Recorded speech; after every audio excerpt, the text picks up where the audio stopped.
All right, good evening, everybody, and welcome to the Worlds Collide KGP Round 2 Finals with our racers WR Jones, Zelfer 85, and Zenobian.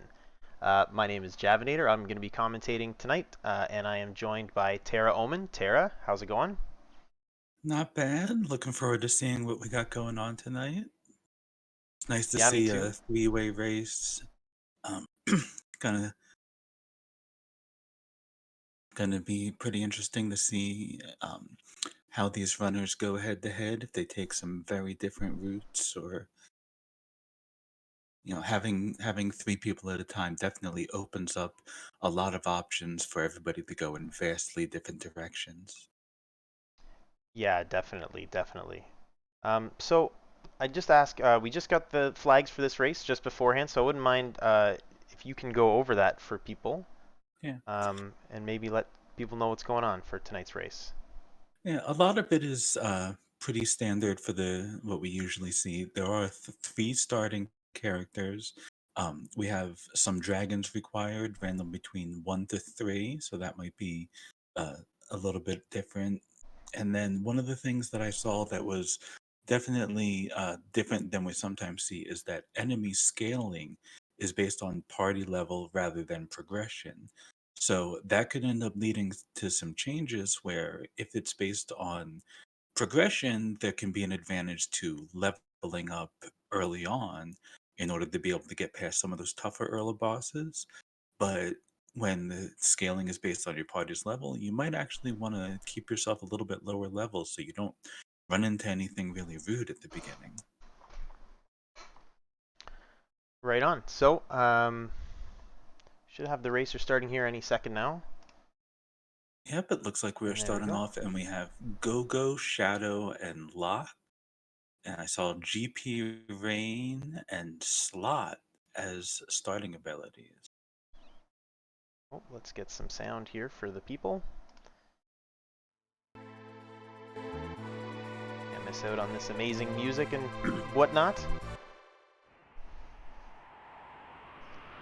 Okay.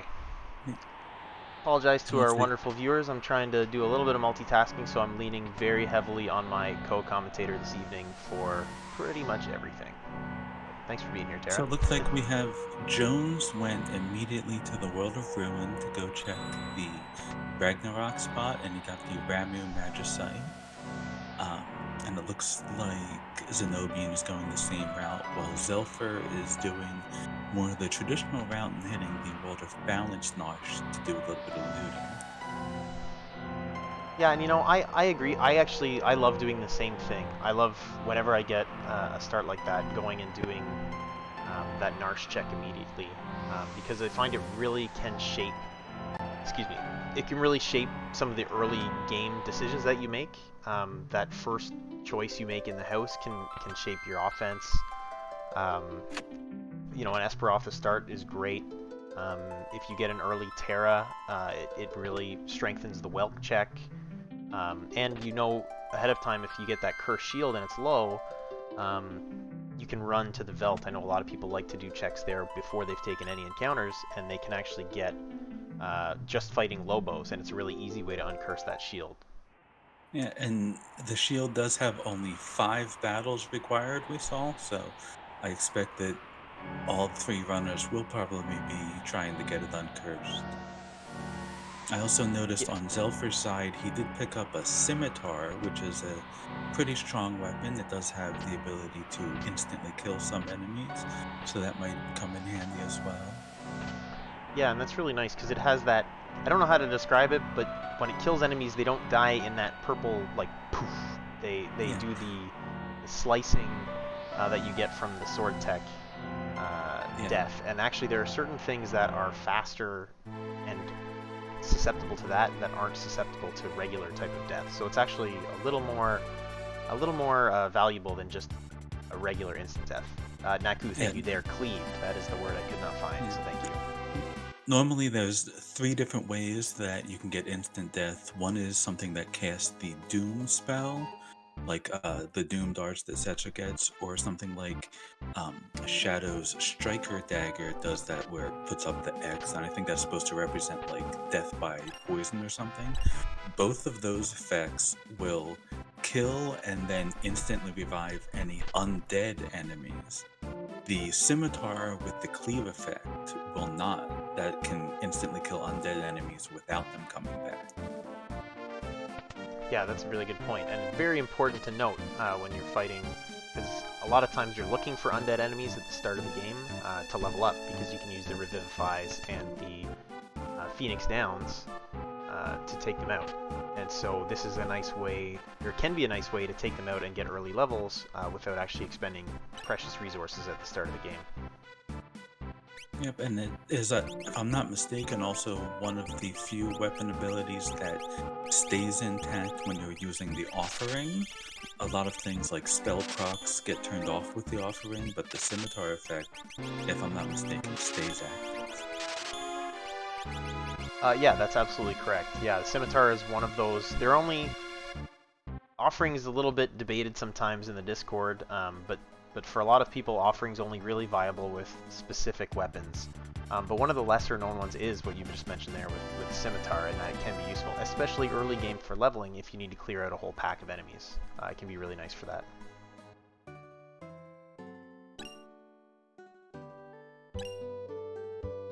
And we got, it looks like everybody is in South Figaro now.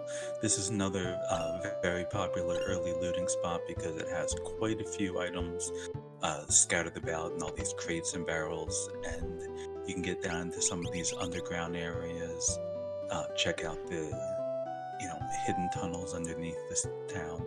I did see a ribbon popped up on one of those checks. That'll go very well with the Cursed Shield, because the Cursed Shield gives you like every single status ailment in the game, and the ribbon will block all of them except for the Doom Timer. But the Doom Timer is like 60 seconds, so that's usually not a problem in a normal battle.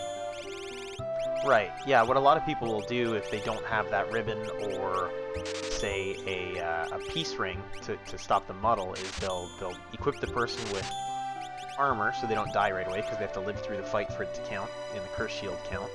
And they'll take the weapon away and just let that person swing away at their own teammates. But at least if you have that ribbon, then that person can still be part of the offense, which can get you through that encounter faster, which is useful.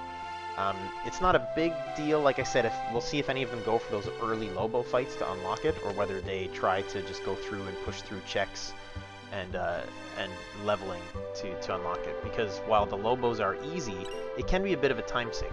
So it'll be interesting to see how they take these fights, because they're definitely going to be unlocking it with only 5 fights. Yeah. And I also saw Zelfer right now is up in Tizen, and he did check the creepy old guy in the back of the woods who said he does have a glowing stone. In the World of Balance, it was something like 52,000 GP. So I doubt anybody's going to be buying it there, but that is confirmation that it is an Esper, and there's a pretty good chance it'll be cheaper in the World of Ruin. Yeah, absolutely. I really like when that's an Esper, because especially in a 6-10 seed, if it happens to be particularly character rich, you can end up in that kind of Esper hunt at the end of the game. So it's nice to have, I find, like the Zen Esper, and maybe even a little bit the auction house Espers as kind of safety picks if you're already at your max characters and you just need 1 or 2 more Espers. Yeah, that does seem to be the popular play a lot of the time, is to save the auction house until it's the only thing you need. We also just saw a fixed dice just got picked up. Yeah, the seed's been relatively generous from what I can see. Decent money, some hero rings, decent stuff for sale, fixed dice like you said. So I know a lot of these racers, once they kind of hit a point where they feel like they can start taking checks, sometimes they'll just break off and start fighting stuff. So with some of these pickups, I wouldn't be surprised if we see that soon. And chat made a good point there. That'll make a Coliseum play far more likely. Absolutely. One thing about the Coliseum, with I believe up to 160 visible rewards in this seed, One thing about the Coliseum is it can be really nice to hit early when scaling is very low and your characters aren't muddled in commands with different magics because it's random what they do in the Coliseum. So if you take it early and throw the dice and you are really high percentage of getting fight because you don't have any magic or you have a command that can't be used in the Coliseum, really it's just you can spam it, and that can be a really good way to take out Coliseum fighters. And Felfron is also pointing out in the chat that with Gogo in your party, you can customize his commands and just give him fight, not even let him have access to items, and then he has nothing else to do. Yeah, that's also a great strategy. So now we see Zelfer's going for the lock checks that everybody else did in Narsh, and so finishes this, they'll be lined up fairly well together. It looks like Zenobian is taking some battles here. He's got the Cursed Shield equipped on Shadow, so he's definitely working on trying to break that curse, and he might also be trying to just get a few early levels so he's prepared to handle whatever checks he decides to do. Yeah, and we saw that he's got slots available at the start of this game, and I find slots early game is incredibly valuable, especially if you can pick up some earrings or hero rings to up that damage. With a little bit of practice, it's pretty easy to hit the 7 flush or chocobos pretty much every time you roll slots. And at these levels, you really just clear out, without expending any resources, you clear out encounters very quickly. So it's a really good play.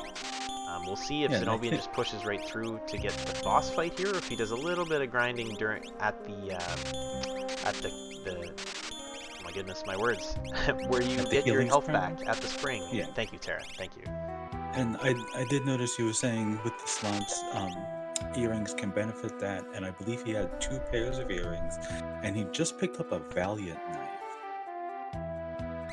So this seed is just handing out all the goodies. You got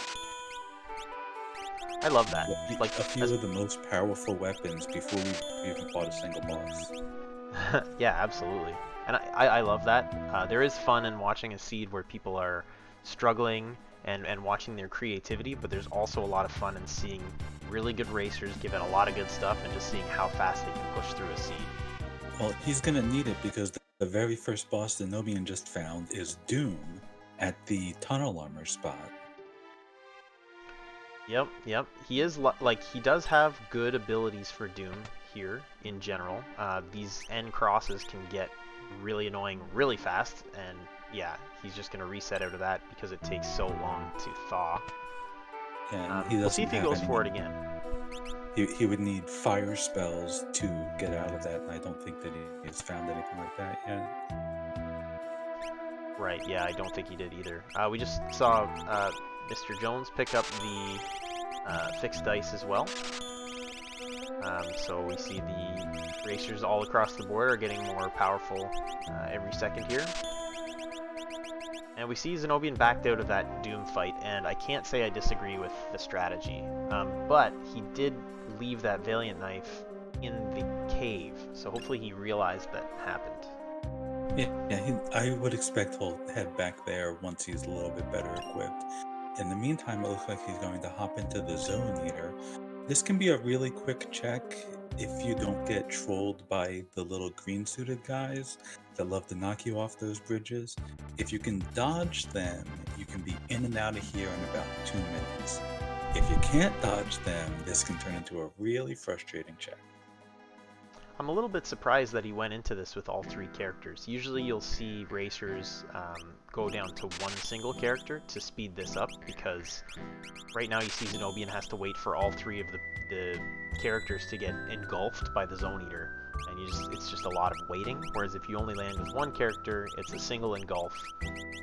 And Zone Eater can't really kill you unless you get really unlucky, and he does so many demis that he takes you down to 1 hit point and then does another demi and takes you to 0. But otherwise, I've never seen that happen.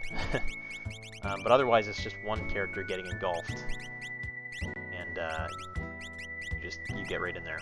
And as chat mentioned again, thanks Naku, it does pay to set the battle speed higher. That's true.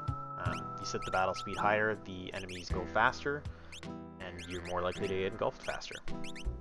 And meanwhile, we see Zelfer has gone back to Tizen, now in the world of Ruin, and it looks like instead of 52,000 GP, he's only going to have to spend around 4,000.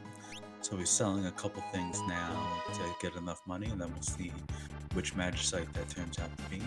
And meanwhile, Zenobian just got knocked off the bridge. So we saw that he picked up the Siren Esper, which is a great Esper to pick up. That Mute is always useful against Tier 2 Kefka, as well as some other bosses, but mostly useful for Tier 2 Kefka. I know a lot of people, it's a little bit debatable what they're going to do when they get a situation like this, whether you pick up the Esper early or whether you let the scaling stay low and then save that Esper for later. I'm on the team, I support picking it up. I feel like you can always grind your way out of trouble in these and just get that Esper now and have a better chance of leveling up your characters, giving them the bonuses that you get from the Espers.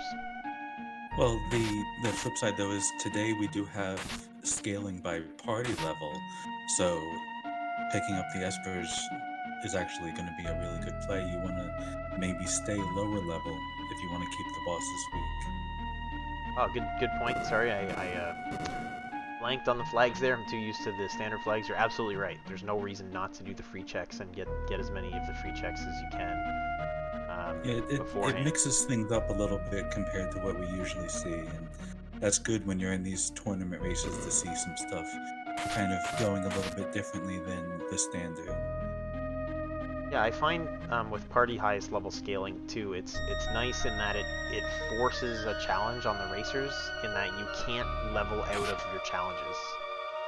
With regular progress seeds, you can generally level out of trouble, and you'll be okay. It'll take some time, but you can level out of it. That's not really possible in a seed like this. You have to be careful of how much you're leveling relative to the enemies and make sure your gear is appropriate for kind of the level of progression you've hit. And then I just saw Zenobian in the Zone Eater did find the Phoenix Magicite, and he peeked at the spells, and it did have Life 2 and Bio. That'll definitely be handy. Life 2, especially when in some of those tough fights at higher levels, can really be a lifesaver, pun intended. Yeah, it'll be interesting to see. So Bio is one of those spells that often gets overlooked, but there are a couple specific situations and a few specific characters that are, bosses, sorry, that are weak against poison damage, such as Spicy Chicken, the Poltergeist, and I believe Funbaba as well. And so that can give you the edge on those. And also, if they check Trapped Chest, the Katana Soul can be poisoned as well. And Katana Soul is the one that guards the offering, so that can be a very effective way to get through that fight. Yeah, absolutely.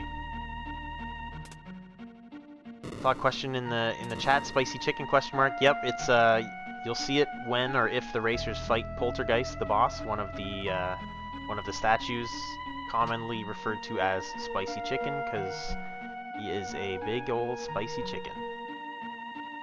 And we have both Jones and Zenobian in the Phoenix Cave.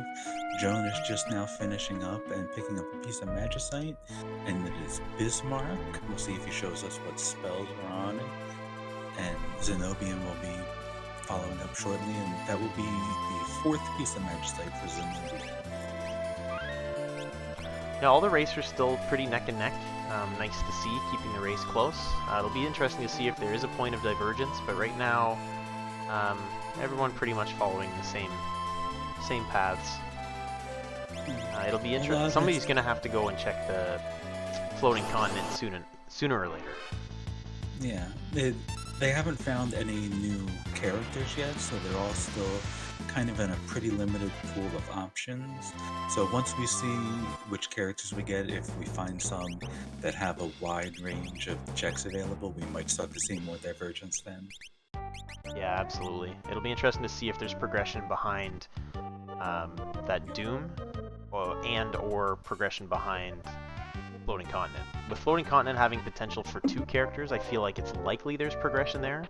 But it'll be interesting to see if Doom also provides that progression, because I know a lot of racers like to avoid Floating Continent, and that could be a point of divergence as we see Zelfer going into that cave right now to fight Doom. But he has no idea what's coming for him. And he's still level 3 across the board, so I doubt that he's going to want to take that fight right now. We'll have to see whether he decides to grind up some levels or just nope out on it and go in a different direction for now. Yeah, absolutely. I generally don't like taking fights at level 3, just because you're so weak, and the enemies can still cast their spells, but sometimes it can be good.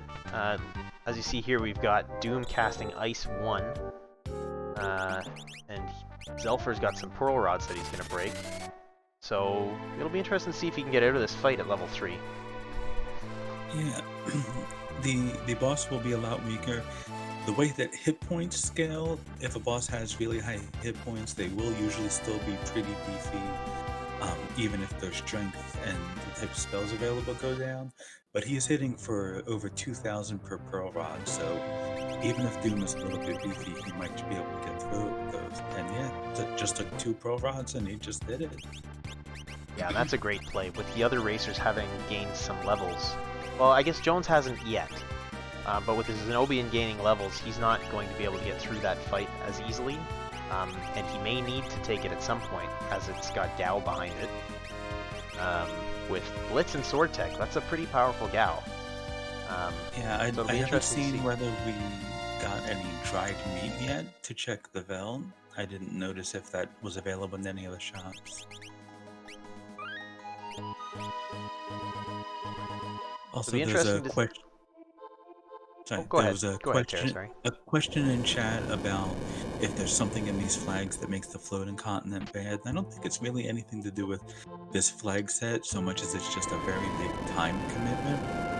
You have to fight the battles on the airship. You have to fight 2 bosses on your way down to the Floating Continent, and then 2 more on the way out. So that is a pretty big commitment. Yeah, what I find is typically difficult about Floating Continent, depending on how the flags are, is if there are bosses mixed in with the fixed encounters, or if there are inescapable encounters. Sometimes that can really scare you away because of how many fixed encounters are mandatory if you're going to clear the entire Floating Continent. And I didn't get a chance to see if those were in the flags or not. Well, the flags we have is all bosses are shuffled. They do not have dragons and bosses mixed. So since we do have a dragon hunt, but it's only 1 dragon required, it should be pretty easy for them to hunt that one down. Random encounters are shuffled and fixed encounters are random, but there is no bosses mixed in with that, so they won't have to worry about that. And that's good. I prefer that personally, for a race seed at least. For a challenge seed, it's not as big a deal, but for a race seed, I definitely prefer having encounters escapable and not having the bosses mixed in, as that can be a pretty difficult situation. And we see Zelfer is immediately taking Gao to see Duncan, who has dyed his hair pink today. It's very stylish. And is going to just unlock Bum Rush right away. Some seeds set up the flag where you cannot get Bum Rush until you've learned all of the other blitzes, but that is not active today. So even at level 3 or whatever he's at, Bum Rush is going to be a very powerful tool. Absolutely. We do see Zenobian fighting Vargas. I didn't actually see where this fight... Is this the fight in Velt Cave? I believe it was, yes. So, I'm not sure... Has Zelfer already taken that fight? I guess I should look at the tracker myself. I don't think so. I didn't catch it at least. It looks like Jones is in the Cave in the Belt as well right now, and there's a piece of Magicite lying on the ground. Yeah, so with him being the only one so far who has picked up Gao, he might have an advantage when he does get into that fight, as you can get rid of Vargas with pummel, as long as you hit him with it, and end the fight immediately. So even if you hit that one quite a bit later, as long as you've got that pummel character, you can get rid of it. You can finish that fight almost instantly. And Zenobian did pick up a Carbuncle Magicite, and it looks like Felfern in chat is saying that there was a Unicorn Magicite from the dried meat check on Vel. Unicorn can be a good pickup. Again, I usually... Depends on the seed, but I don't usually end up using Espers too much, except for niche situations outside of Kefka's Tower. And I usually think about what Espers I'm bringing in there. And Unicorn's one of them. If you can have Unicorn, especially with us knowing that there are ribbons available, you can really quickly recover from a situation where Kefka Tier 3 or Tier 4 casts Train on you and mutes your entire party by having one character with Unicorn and a ribbon, and you can recover right away. Yes, and chat is saying that on that Carbuncle Magicite, Zenobian checked the spells and found Quick and Murton, which could be extremely useful tools. Murton will depend on whether we find good elemental shields or anything to protect the party from it, but even without that Quick, combined with something like that Bum Rush, can be some real power. Absolutely. Especially against single target bosses. Quick plus Bum Rush is going to be nuts. I have seen some flame shields, but I haven't noticed what else has been picked up from the characters to assist with those Merton strats. You do need the gear that can absorb or nullify fire and or wind. Flame shields, red jackets, Minervas, thunder shields are popular pickups. Lesser known are rage rings and blizzard orbs. But yeah, usually you'll see players kind of hunting around for those, and if they can get 4 of those and equip them on the whole party, you've unlocked those Merton strats. And we have Zelfers hopped into the Serpent Trench, so that'll be another check that he can do when gaining a few levels in the battles on the way down. Meanwhile, we are seeing some divergence. Zenobian is heading up to Narsh, and we see a Sabin at the Kefka Narsh spot. And Sabin being one of those characters that has lots of checks. He's a 5-check character, and so that, like you said, that could be a real point of divergence, because I know me personally, I don't like to go to Kefka Narsh unless I need to. We'll see if the other characters get to the point where they need to, otherwise they may not end up picking up Sabin at all if it's not necessary. Sabin's checks can also be really speedy as well, because if you go out to the Imperial base, the Phantom Train, and the Barren Falls, they're all right in the same area, so you really cut down on your travel time. So that's a really quick way to bang out 3 back-to-back checks. And the Phantom Train is also one that you can go onto the train, look in the caboose, see who or what you're going to find. If you decide it's something you don't want, you can reset out and skip the whole train. We see Zenobian is fighting Ifrit and Shiva at the Kefka Narsh spot, and with all of those ice rods, is going to make very quick work of Ifrit here. Yeah, this might not even take 2 rounds. Taking a lot of damage on lock there, but yeah, just the 2 rods and that did it. Yeah. And it looks like Zelfer, I think, has unpierced his shield. We were talking about Murton strats, and Paladin shield is one of the shields that can, I believe, it absorbs fire as well as a few other elements. I believe all other elements. I could be wrong, but I have a tough time naming an element that the Paladin shield can't absorb. I think it might absorb some and give immunity to some. Fair enough. Fair enough. So you were mentioning Sabin's checks before. One thing I like to note about Sabin's checks is if you do that Barren Falls check, you actually get a free heal going into that. which is important to know. It can be a good check to do immediately after you do another check that you came out of weak. Instead of wasting time healing, or finding a tent, or going to the healing bucket in Narsh, you can just go straight to the Barren Falls check and save, and it'll heal you up going into it. And Zelfer has just completed the Serpent Trance. He got the Triproc Magicite. Not too many good spells on it, but it does have Berserk, which will come in very handy if you run into a Magimaster. And it has Speed +2, which could be a nice buff. Yeah, we see Jones now taking his first boss fight up in the floating continent check. Apologies, and it is Piranhas, so he may go get a drink, take a break. It'll be interesting to see if he pays attention to the counter over Shadow's head, as this fight can last anywhere from 30 seconds to 90 seconds, but actually it looks like Rizapas decided to show up nice and early for him. And keep the check fairly short. And as expected, Zenobian is heading down to the Imperial base, and he's probably going to do all 3 of those 7 checks back to back. Yeah, and that's a great strategy. I really like Imperial base as an early check due to levels. Basically, there's no boss fight there, it's just encounters. So it takes a little bit of time. You can gain some levels if you want. If you've picked up smoke bombs and or warp stones, you can get out of there quickly. Or and what's also nice, as we just saw there, is if it's a dead check, you don't have to waste time taking all those fights. You immediately get the item, and Zenobian got that Minerva, which also helps with those burn strats.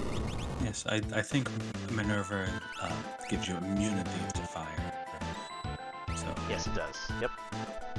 Oh, and we have Zelfers taking a peek at the Colosseum while Jones is fighting the Dream Stooges.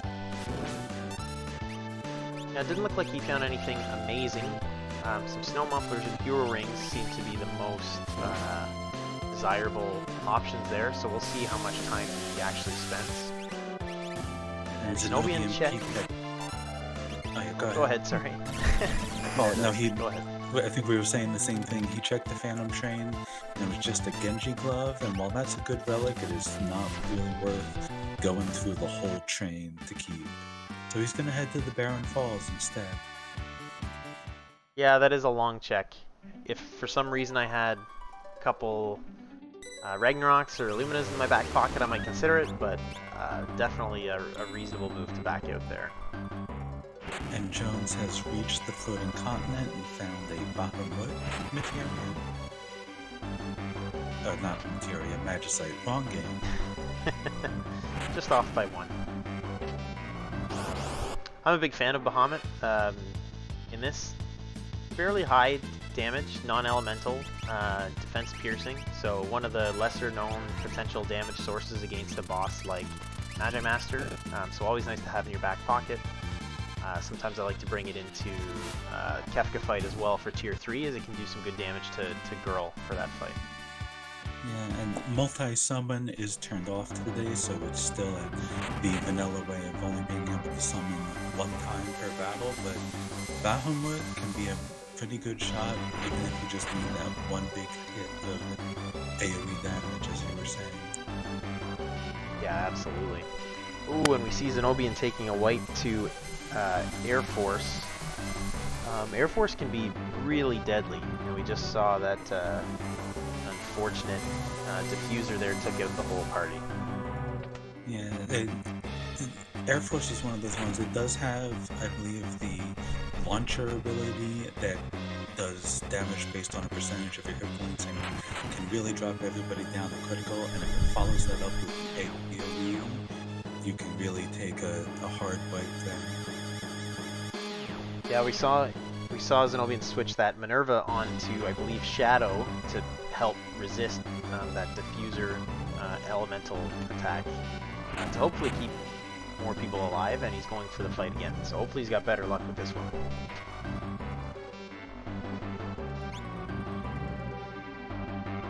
Jones is almost through to the Atma weapon spot on the floating continent, so we'll see what kind of boss we have there.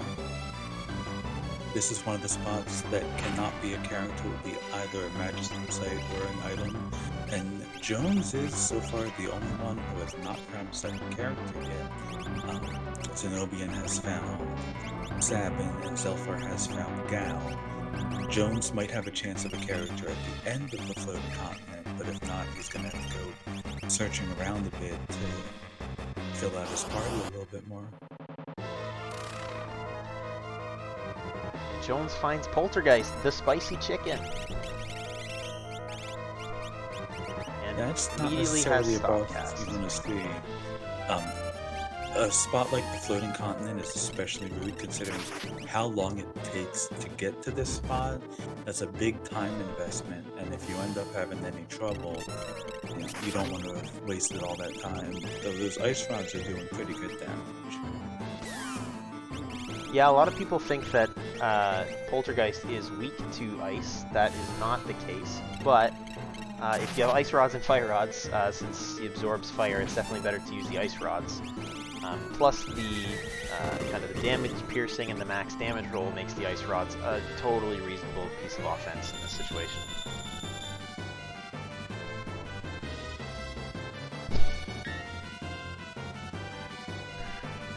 It looks like Zelfar is also headed up to the floating continent now.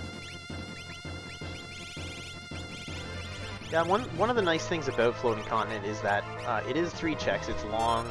There's a lot of fixed encounters to fight.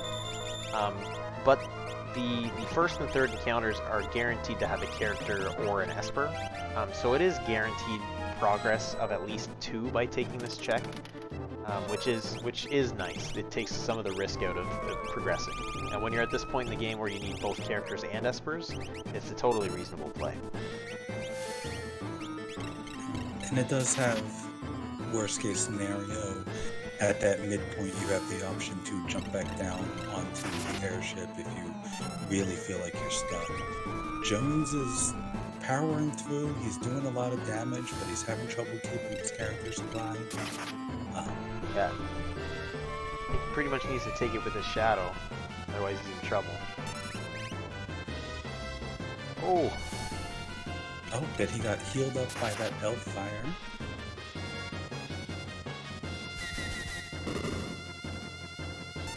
He's got to be close. He's done at least 10,000 damage. I'm not sure what the hit points are like here, but if he can hang on a little bit longer, he's got to be close. Oh, and there he goes. That's a great finish there from Jones. It's gonna bite him a little bit because of how the scaling works. With Shadow being the only one to get that experience, party highest level is really gonna skew the fights. But with the time it would take to reset from that fight, that was definitely good to push through. Picks up Ifrit.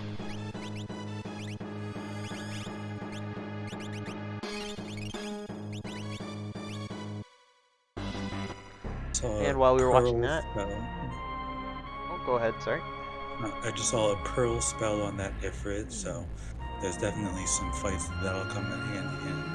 While Zenobian is checking the Mount Colts spot and found one of the version of Ultros. I'm not gonna lie, I never learned what versions they are, and I never will. So this is one of Ultros 1 through 4. Someone far more knowledgeable in chat, I'm sure, will tell us which one it is. Because he has all of his tentacles out, he's not Ultros 1, because Ultros 1 only shows his head. Ultros 2, you always have a pincer attack on him. This, with the spells he's using, is probably Ultros 3. We'll get confirmation on that if Chupon shows up in a moment. So I do know Chupon, you would see Ultros moved a little bit further forward, and you can tell that there's a space for Chupon to fly in at the end. And with that fight, Zenobian actually uncurses the shield and picks up the Yeti. Okay. And the Yeti can actually be a pretty convenient check here, since we do have a required dragon. If he goes into Narsh in the World of Ruin, he can pass right by the Ice Dragon on the way up. And because dragons and bosses are not shuffled, he knows he's going to find a dragon. Yeah, also if he's in the mood to check out the Colosseum, the Yeti is a great fighter in the Colosseum because you know he's just going to be doing damage every turn. With really high vigor and good defense, he's definitely a good play there. But I agree. I like doing the Umaro check. My favorite thing about picking up Umaro is doing the checks there, especially if you need Espers, which Zenobian does in this case. I didn't notice when he went to go to Kefka Narsh whether he saw if there was a character or a blank space at the Umaro check. I'm not sure if anybody in chat noticed. I didn't notice. But we have Jones fighting Kefka from Narsh up here on the floating continent. This is usually a pretty quick fight. He doesn't have very many hit points, even when it scales up a bit. Yeah, I think he probably breathed a sigh of relief at that one with the level discrepancy he's got now and the timer running. Running into Kefka from Narsh here is probably almost the best case scenario. And it looks like Zenobian, as we expected, is in Narsh right now. We'll have to see if he hits the dragon on the way up, and then he'll have to get to the Tritox spot, which can't be a character there. I didn't notice in the flags again, and I'm sure you said it, and I apologize. Hopefully somebody in chat is as empty-minded as me, and this is helpful, but are dragons scaled in this seed? No, the scale final battles and scale the dragons are both set to false, so they will be at their unscaled stats, which could be interesting.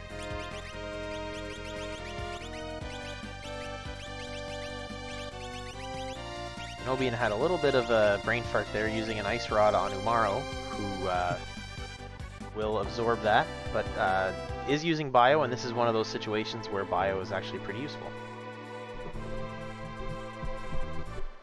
He did skip past the dragon fight for now, so I don't know if he's going to hit it on his way out, or if he's going to skip it for now and take out another different dragon later. Yeah, with unscaled dragons, I suspect he would have a very tough time fighting that dragon at this point in the race. With it being 10-6, likely by the time you get to the end of your Espers and characters, you'll probably be around an appropriate level to fight a dragon, so I wouldn't be surprised if we saw a lot of Opera House dragons in this seed. Or even waiting till you get to Kefka's Tower and taking the dragons, one of the ones on the way in. Jones he had found Setzer on the way out from the floating continent, immediately went to check the Kolligan Inn and found Celeste. Yeah, that's a couple great pickups there for Jones. I love getting Setzer. All of his checks, you have the free check, you have the fight, Search the Skies, and Daryl's Tomb, which is a fairly loot-concentrated fast check. So I love picking up Setzer. And then getting Celis right after with Magitech and the free check in the basement. That's a great play from Jones. And Zelfer's about to find the same boon at the end of this, and that can make a big difference in this seed. And what we might see him do when he's only one character and 3 pieces of Magicite away, some runners do like to hit the Magitech Research Facility, but only do the Ifrit and Shiva spot and the number 24 spot, and then use a Warp Stone to get out so they don't have to go through the Indiana Jones stunt ride at the end. And that Right. might be a good play here, because if you only need one more character, it might not be worth sitting through that extra time for that third check. Yeah, I totally agree with you. It'll be interesting to see what happens, because I know Jones can be a little bit superstitious, and I know he does like to do that check.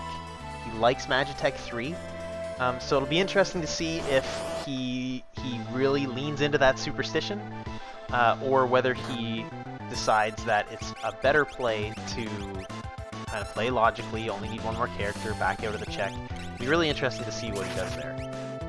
And we have Zelfers on the Poltergeist fight, and it looks like he's going to have a bit of a quicker fight here because of that Gao. Did 5,000 damage with Bone Rush, and then Go-Go mimicked it. So he's burning through those hit points really fast. Looks like he is not going to have any trouble at all. Absolutely, and simultaneously we had Jones fighting Rexol, who can be a big pain, but he's got Ice Rods. And Ice Rods, Rexol has a massive magic defense stat and can be really hard to beat. Is weak to ice, but casting ice spells can be rough. However, with Rods cutting through magic defense, they can really make quick work of Rexol, and we see him picking up the Alexander Esper. And Zelfer, meanwhile, just took 4 bum rushes to finish off Poltergeist. So he is going to be on his way out. And at the end of the floating continent, when he finds his Setzer, if he immediately goes to pick up Celeste, he will have all the characters that he needs and only be short 2 pieces of Magicite. Yeah, it'll be interesting to see if he checks the auction house for any of that Magicite. I didn't notice either whether he picked up the Esper in Zen yet. I believe he did. He might have been the only one that did. I'll have to refer to our tracker for that one. I don't recall, but I think he was the first one to go to the Zen.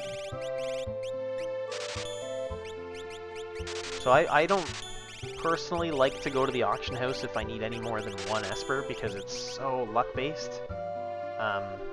But if Jones can pick up, we just got confirmation from our tracker that only Zelfer's picked up the Zen Esper, so it wouldn't surprise me if Jones goes and checks that shortly after this free check from Celeste, and he may be very close to go mode. And meanwhile, Zenobian has 7 characters but only 6 Espers, so we're definitely seeing some very different divergence here. That might change his routing decisions because there are certain checks, like we were mentioning earlier, the Meshtech Research Facility, there are some checks that you know are not going to be a character, so if you're only looking for the Magicite, you might want to pick specifically those checks and skip out on the others. Well, I blinked and I wasn't watching Zenobian for a while. I saw that he was fighting an Ultros somewhere, picked up Edgar, and just did the throne in Figaro Castle. Yeah, just I think that was a Force Shield, so it's a decent shield, but not any kind of progression. And as one of our wonderful trackers has informed us, it was Ultros at the Umaro Cave. So that is another character available there. But it looks like Zenobian is heading down to Zen now, and because of having Sabin, we'll be able to do the collapsing house as well as checking the creepy old man in the woods. And luckily the person holding up that house doesn't feel any pressure until you actually get in there, and so you can take your time, check some shops. That kid's safe. They're holding up the house. It's fine. They don't really start to feel the burn until you get in there. So he's taking his time, checking shops while all the NPCs are out of the way. Just picked up that Zen Esper, and it'll be going in. And we see with the non-character sprite there that it'll be either an item or an Esper in here.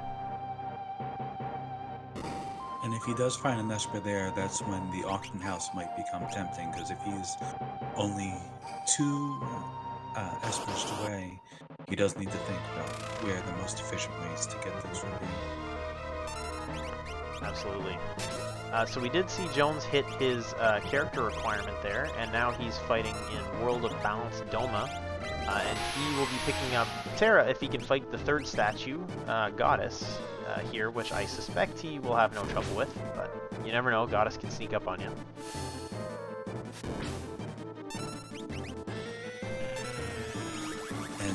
Zenobian was in and out of that collapsing house so fast that I didn't even get a chance to see any of it. Yeah, I didn't notice if he was skipping chests or not. I think he opened 1 or 2, but he skipped all the trapped chests. Right.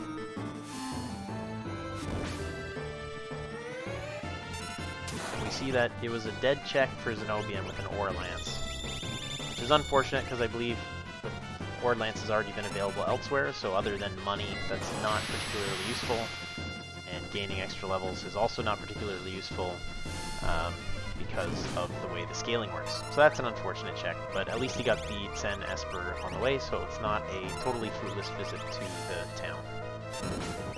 And Zelfer has just stopped to do the Celeste's cell check and found Cyan. Be interesting this late in the race. So with Gao having sword tech, the Cyan Dream is very valuable. However, only needing 2 Espers, you know, that's a long check with a known.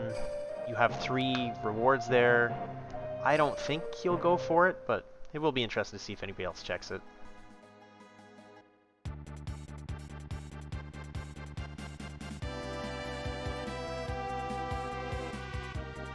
We saw Jones picked up Terra there, and he is going for Magitech, which makes a lot of sense because he needs 2 Espers, and the first 2 checks, as were mentioned before, will only be items or Espers. And with him not getting the 10 Esper yet, if he even gets 1 here, he can fly there. And other than killing a dragon, he's in go mode. So I suspect that'll be his strategy. It'll be interesting to see if he gets an Esper, whether he goes for that second fight or whether he warps out immediately. Well, the second fight there is pretty quick to get to. After the Ifrit Shiva, you just go straight upstairs and the fight's right there. So if it's not too rude of a boss, I think it's fast enough that it would be worth going for. The third boss, probably not, though. I imagine he would not stick around for the third unless he's being superstitious and doesn't want to fade in. Yeah, I think his brain will take over the superstition in this case. But we'll see. You never know. It looks like Zenobian is now doing the floating continent check. Now, he does not need the characters. We know there was a Setzer at the end there, but I believe it was 2 pieces of Magicite. One when you first get to the floating continent, I think there was a second one at the Atma weapon spawn. So this will actually put him only 1 short of go mode. It'll be interesting to see if he goes for all 3 checks, or whether he ducks out after the 3rd one. I think I would probably go for all 3 anyway, but technically if he gets those 2 Espers, he could back up and just jump off the island without doing the 3rd one, if he thinks he can get that last Esper faster somehow. We see Zelfer going for Mount Zozo now, first racer to check that spot. This might be a good time for him to take that dragon fight, so we may see him do that. There's no required boss here, so if he doesn't take it, you can get in and out of here very quickly, but checking that dragon there might be a good option depending on if he's comfortable with his levels yet. He is doing a save here, so that makes me think he might be planning on checking it. And yet we see him opening up the chest. I don't know how that dragon fit inside the chest, but then we have the skull dragon. And while he's fighting that, Jones's first Magitech factory check resulted in a flame shield, which is great for the Merton strats he might be going for, but not great for the progression. So let's see what this second fight gives him. If he gets nothing from either of them, he may push for the 3rd fight.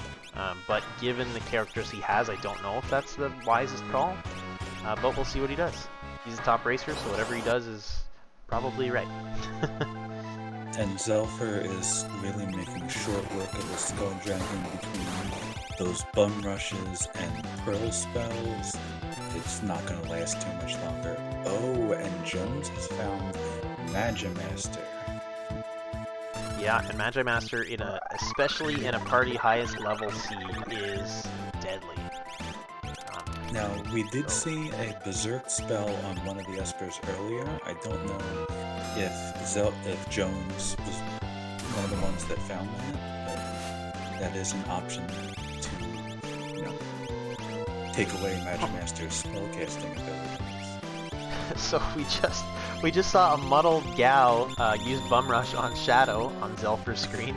I don't know how the game always seems to know who your most powerful character is and that they should muddle them, but that was pretty great.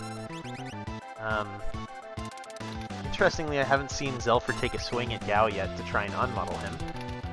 Maybe he feels it's not necessary and he can take the boss out fast enough, but of all the blitzes and all the things he could have done, that's pretty funny.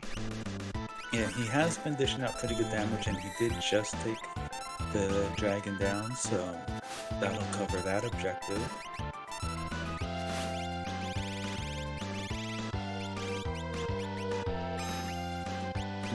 Jones is still trying to power through this Magimaster fight.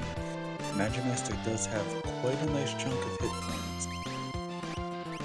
Yeah, with him having slots, GP Rain, Shock, he is capable of doing good damage to it. It's just surviving. Magimaster doing pretty good damage due to the powerful magic attacks. So we'll see if he can stick this out. And he does have Cyan using those fixed dice. And I just saw him do 2 in a row, so it looks like he might actually be doing quick into it too. Quick spells with these abilities will definitely help. Yeah, that's a really smart play for sure. Get as much damage, because his damage sources right now aren't giving him particularly great numbers. So you gotta get that DPS as high as you can, and quick is a good way to do that in this situation. And you see, I missed what one it was, but Zelfer apparently found his 9th piece of Magicite atop Mount Zozo. So we're going to see where he decides to head to try to find his last piece. Looks like he is going to Narsh. Not sure if he's been to Narsh yet, but there is the Tritok fight. That might be what he's going for, unless he's just here for the quick heal. Yeah, Tritok fight, it's a bit of a run to get up there, but at least in the Whirl of Ruin you can warp out. And it is an item or an Esper, so it's really not a bad check. I know a lot of us have been burned by the auction house before, so it's really hard sometimes to convince yourself that that's a good idea. And so you might just be going for this as kind of relatively high odds, not too far to go check. And it's possible he'll be hitting this dragon fight on the way for another piece of loot and some more experience, but we'll see what he does. Jones is holding on a bit. He does have 2 of his characters down, but he managed to get through, so very well done there. That's definitely a tough fight at any situation. And he got the Economizer. Oh, that's rough. That'll definitely... But that will go well with those quick spells. Oh, absolutely, yeah. The Economizer with the quick spells is going to help. Going into Magitech and having Magitech 1 and 2 both be dead is pretty unfortunate. Especially, as we mentioned before, I don't believe he needs that, or he's had that 10 Esper, which means he's right on the edge of go mode, essentially. It looks like he is going back to the tunnel armor spot. See if he picks up that Valiant knife on the way in. He may have forgotten that it was there. I don't think he checked it. I think it was only Zenobian that found that Valiant knife. Yeah, okay. But I don't believe Jones knows it was there.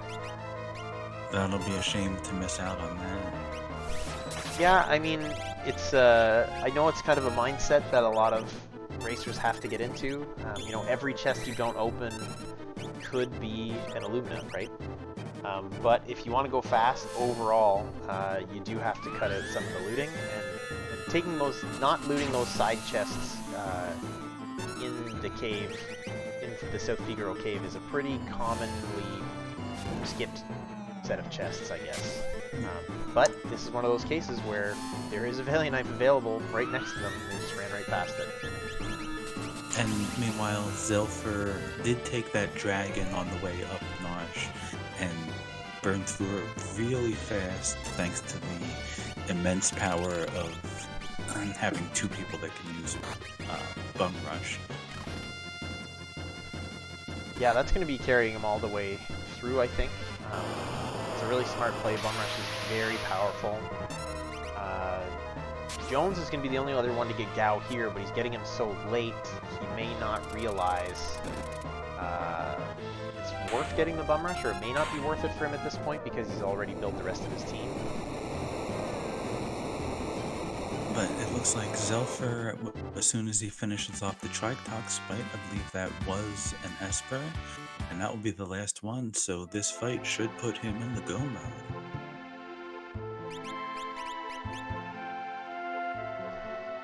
Yep, and Jones picking up Gao. He just took out a character from his party, meaning he is going to go for the the Velt check for Gao right now, which did result in an Esper, so he will get through... Or no, sorry, that was the Velt Cave. But I believe the Velt was also... Yeah, the Velt was also an Esper. So that'll give him 9. Hopefully he gets the one at Sen, which would be 10. Fights a dragon, probably Opera House, and then he'll be hot on Zelfer's tail. And Zenobian will be right behind them, picking up an Esper after this Poltergeist fight, assuming he makes it through unscathed. Yep, so at the pace that they're going, even though they are on very divergent routes, we are probably going to see all 3 runners in Kefka's Tower at the same time.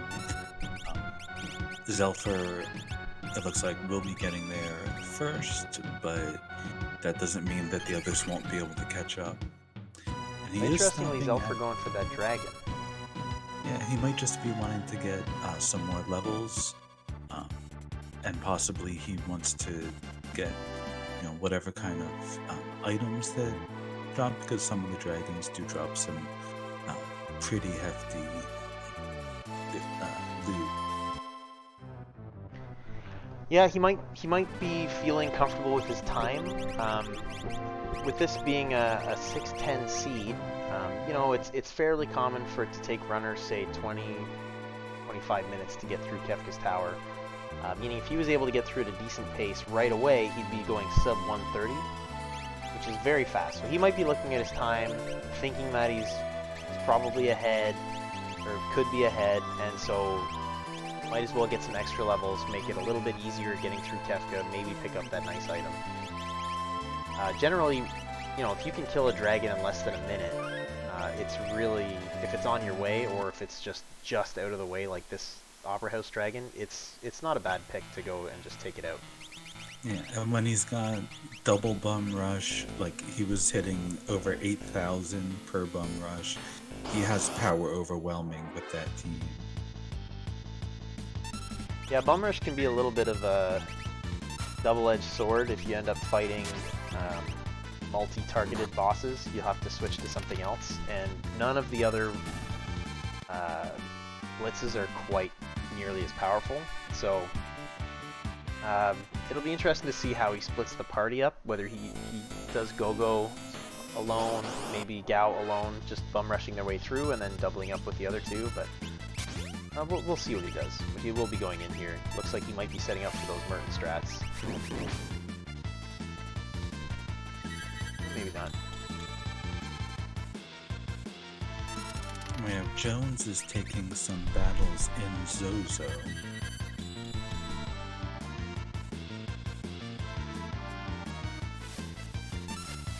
Yeah, I'm not sure why he might also be feeling low on levels at this point, and he might be getting ready to fight the dragon in the Mount Zozo spot, and so he could be taking this fight just to get those levels, just to get his comfort up so he can take out that dragon. Yeah, and when he's at, 9 out of 10 at Espers and he knows he's very close to go mode, getting that grind before the end might be a really good strategy. With, the flag set to have enemies scale based on your party's highest level, keeping levels low through a good chunk of the game might be a good strategy, but once you get towards the end, you are still going to need high enough levels to get through Kefka's Tower. Yep, we also saw one of his characters learn Merton there, so he could just be spreading the Espers around as well and trying to get more spells on more characters as well. And we do see Zelfer is taking the dive. He is heading into Kefka's Tower, picking his party formations right now. And he is going with the dual Blitz users. The 2 Blitz users are essentially going solo. And then the other 2 are taking the third path. Zenobian taking a peek in the Coliseum right now, going for a hero ring, also finding not great stuff in there, but the hero rings can be nice if you can get through this fight fairly quickly.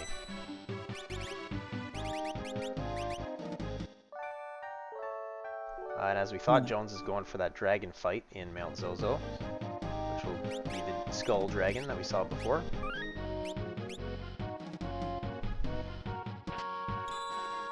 Yeah, and I'm sure Zenobian will be happy to get that hero ring, but at this point, when he's only one piece of Magicite away, I don't think that, going for that hero ring is really going to give him much of an edge.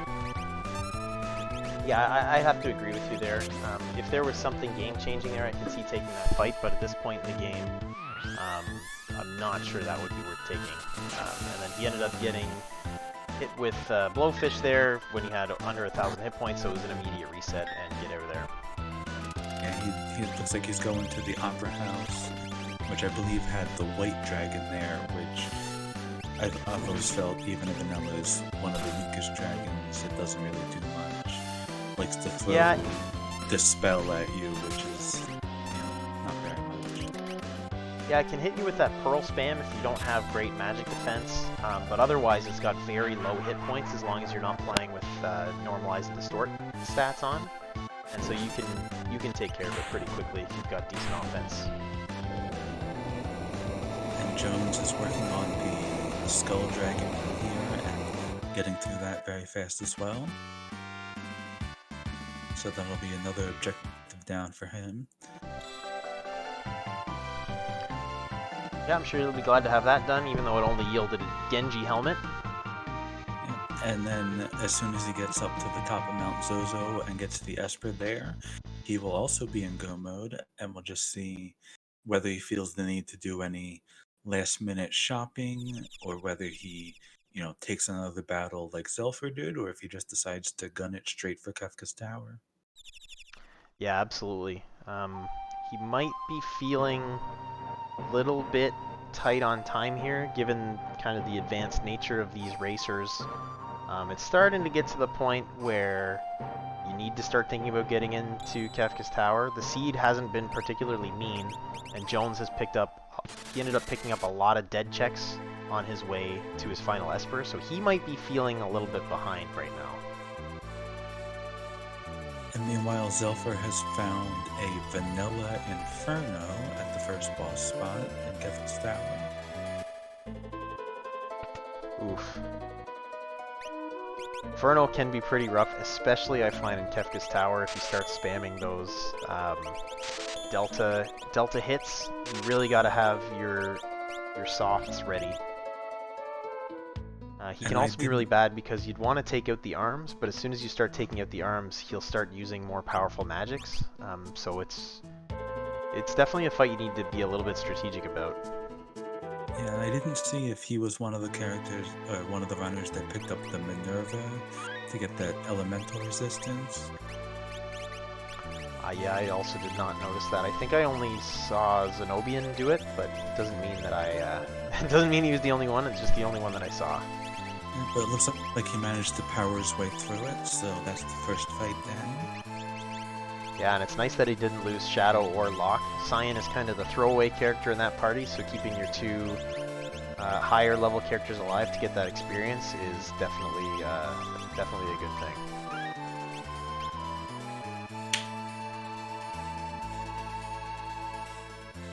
We did see Jones doing a little bit of last minute shopping in Sen, and then it looks like he's heading right into the tower behind Zelfer, and he'll be our second racer into the Kefka's Tower. Yeah, and he's not going to be too far behind. The decision to take that extra battle on Zelfer's side did lose him just like a little bit of his lead, but he still definitely looks like he's on track to be the first one getting into the final battle. But there is still the gauntlet, the 4 back-to-back bosses, and if he finds something particularly trolly there, that could change things. Though we have seen all 3 of the statue battles and Magic Master, so that's some of the rudest fights are already off the table. Yeah, I think it'll be tough for Jones to catch up to Zelfer at this point. He is kind of doing the menu dance right now, which does take up quite a bit of time, but Zelfer's offense is very strong, and so he's going to be setting a good, unless something like, commentator's curse, but otherwise he's going to be setting a very good pace through this gauntlet, and so I think it'll be difficult to catch him, but hey, anything can happen in Kefka's Tower, so we will see how it plays out. And if I'm not Zenobian, mistaken, I think Zelfer was the only one that got that bum rush, as far as I saw. yeah, I think you're right. Jones got Gao, but he got him quite a bit later, and never went for the bum rush.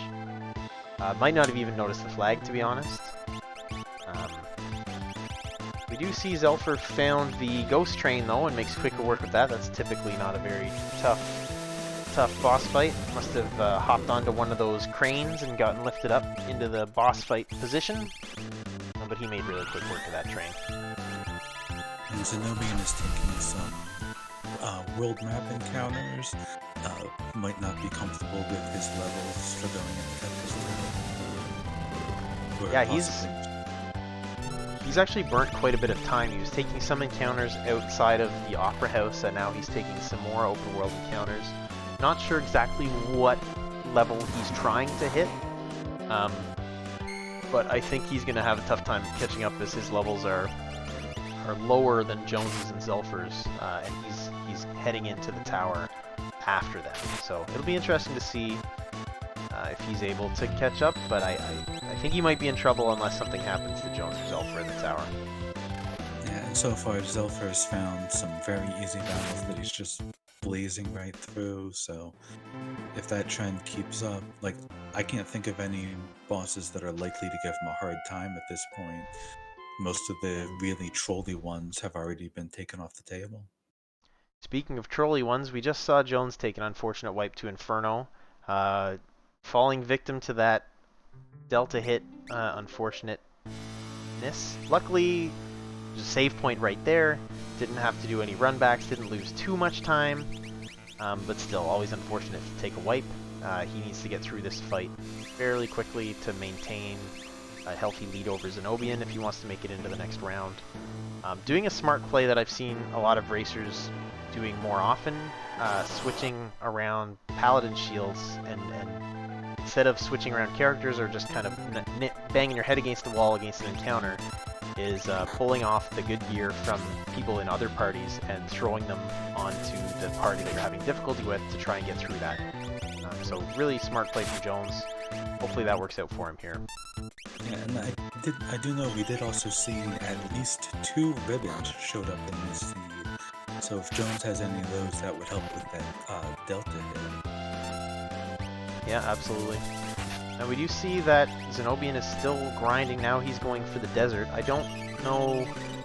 I think he's been grinding for almost 10 minutes straight now, so I'm not sure what levels or what he's going for here, but he's losing quite a bit of time with these open world fights. And in chat, some people are mentioning that he might be trying to level up high enough to max out the blitzes in order to access Bum Rush, perhaps not realizing that the Bum Rush last flag was turned off.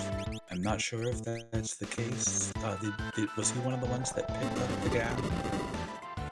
I'm not sure if he did, to be honest. I know Jones did, and obviously Zelfer did, but I'm honestly not sure if Zenobian did take that fight. It's really relatable, though. These racers actually don't get the flags for this seed until 10 minutes before the race, so they don't actually know what the flags are going to be, and then they have to load up and check them really quick, and then just hop into their competitive race. And so it is very easy to miss a flag like Bum Rush Last, because it's almost always on. And so totally relatable if it got missed. Yep. And Jones on his second attempt got past the Inferno, while Zelfer is taking out the Atman weapon. Yeah, Zelfer, as we predicted, is just having no trouble with these bosses. They're not particularly roadblocky bosses. He's got a really high offense, so he's just pushing right through.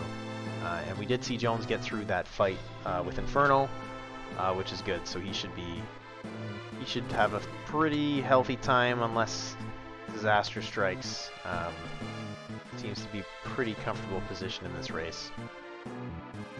And Zenobian is buying up some ice rods in Thamasa. That might be his final shopping trip if he's planning on heading into Kefka's Tower now. He wants to be well stocked on the way in. And Zelfar, I believe this is his fourth and final boss of the gauntlet, and it's the Tentacles. Yeah, and Tentacles isn't too friendly with his Blitz offense that he's been using. It's one of those fights that Bum Rush is not great for. You could use it to kind of 4 times and individually take out the Tentacles, but it is a bit slow. I saw he had X Zone. I was surprised he wasn't using that at all to take out the bottom left tentacle. Otherwise, he seems to be having trouble with his inputs. I'm not sure if he's trying to do Wind Slash. It's one thing that I think some people don't realize that I only learned not that long ago, is that with your Blitz inputs, you don't actually have to hit the full circle. You can just hit like up, left, down, right, or whatever, instead of doing a circle around the D-pad. And that can make it a bit easier to get those inputs down. Yeah, absolutely. And he does have one of the issues with those tentacles is when they decide to grab your characters and take them out of the fight, and Setzer is currently sidelined. So we did see Zenobian go back for that Valiant Knife he found at the start of the game. And now he's immediately going to the tower. So he's not too far behind Jones. He did grind those levels, so he might be able to proceed through the tower fairly quickly. So, yeah, it'll be interesting to see if he's able to make up any time on Jones after he took that wipe to Inferno. So, we'll see how it plays out. And Zelfar is having a heck of a time against these tentacles right now. So, there is an opportunity for some catch-up. This is the disadvantage you were saying earlier, that he split up his bum rushers, and Gao is pretty much the main offense for this team. But if Gao is held by a tentacle and can't get his bum rushes off, that's definitely going to slow things down. So I didn't notice this when Zelfar went through. I didn't see whether he opened the chest or not, but Jones just found an offering in a chest that's basically in step with the path you need to take to get in here. So he put that on his fixed dice user, and Grimwolf in chat is saying that Zelfar passed that offering. So that's a big boost to Jones's offense very late in the game. So I'm sure he's really happy to have found that. Yeah, especially once you get up to the Kefka's Towers fight, that is some hefty damage. Yeah, and Zelfar's still plugging away at these tentacles. I don't know if he was trying to do Wind Slash or something else, but he appears to be successfully executing his bum rushes now and taking care of these tentacles fairly quickly. Yeah, but it has given Jones a bit of time to catch up. If he's able to get through these fights a little bit faster, that could put him in the final battle at about the same time. But we'll have to see whether he gets slowed down on these tentacles as well. Yeah, absolutely. With him not relying on Bum Rush, it'll be interesting to see if he's able to make it through any faster. If he's got more diverse offense and can handle multi-target bosses better. So yeah, we'll see when he gets there. And there's always we do see him doing the. I was gonna say, we do see him shuffling that Paladin shield around again, as we saw before. Kind of got bit once against Inferno. He doesn't want to get bit again, so doing that shuffling. And there's always that risk when you get up to this final stage of, which party do you send left, which party do you send right, and you don't know until you get there whether you sent the right party against the wrong boss. Yeah, it's absolutely terrifying until you hit that first save point. And, like, at least if you beat one of the bosses, you can get a fairly close save. But if that first boss you fight takes you out and you get warped all the way back to the Inferno spot, that can be really disheartening. Also, it can be really disheartening if you forgot to save after the Inferno fight, which a lot of people do, and then you have to take that whole boss fight again. That can be a game changer in a race. We have Jones there is having Cyan cast Quick to go into the offering with the fixed dice, and it's just obliterating that Atma weapon. and that could end up being a pretty big factor. He will get into the final battle a little bit later, but that quick into Orphan with the fixed dice could help Jones catch up quite a bit. Oh no, we're about to see Zenobian get wiped. Delta hit doesn't miss. Oh, he's got a, must have a ribbon on Shadow. Nice play against Inferno because of exactly what happened. So that's nice to see. I was really worried he was going to be taking another wipe there. Oh, safety bit, Naku said, which also prevents the petrification. So a nice play there. Zelfer is setting up his party order. Looks like he's really thinking carefully about who does he want where. Yeah, he's embracing the bum rushes.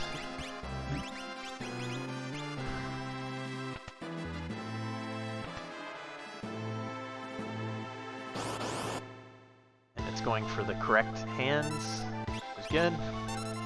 I find it can be really bad sometimes when you end up in these kind of bum rush situations, and then you end up taking out the wrong boss at the wrong time.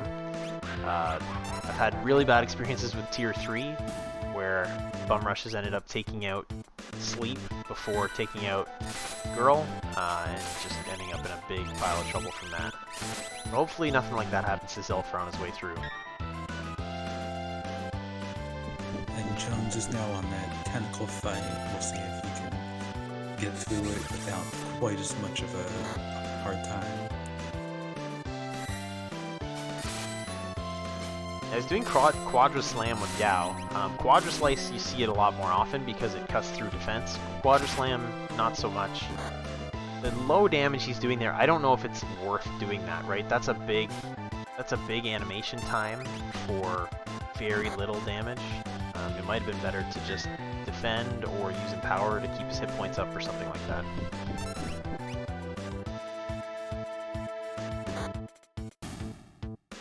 Looks like Zenobian is also about to enter the gauntlet, so even though he lost a little bit of time to that grind, he is not that far behind. It's very likely. It looks like all three runners will end up in the final battle against Kefka at the same time, though Zelfer might be on phase 3 or 4 by the time Zenobian gets to phase 1.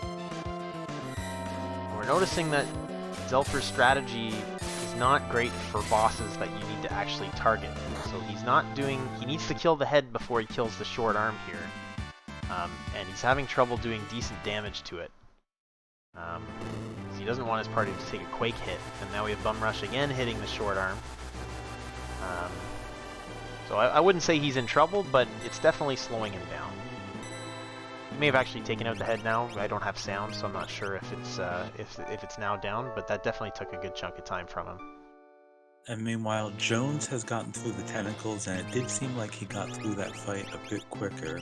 I think he still has the 2 center path battles, but those were, I think, the Ghost Train and Dataluma, so those are going to be really quick. Yeah. I think we're gonna end up seeing Zelfer about 2 tiers ahead of Jones, which, unless something drastic happens, generally you can't make that up just in efficient play and time. So as long as Zelfer sticks to his game, plays conservative enough, he should be fine here.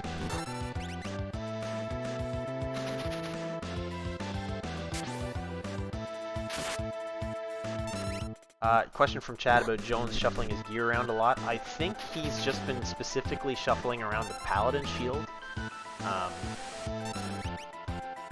just to ensure that he's got a party member who's going to stay alive through this fight. So that's mostly what he's been switching around. Yeah, that is, pretty much protects you against almost everything somebody can throw at you. Between that and the Minerva are like some of the best defensive equipment you can get. Absolutely. Yeah, if you end up with a Paladin shield and like a Snow Muffler, you're basically indestructible.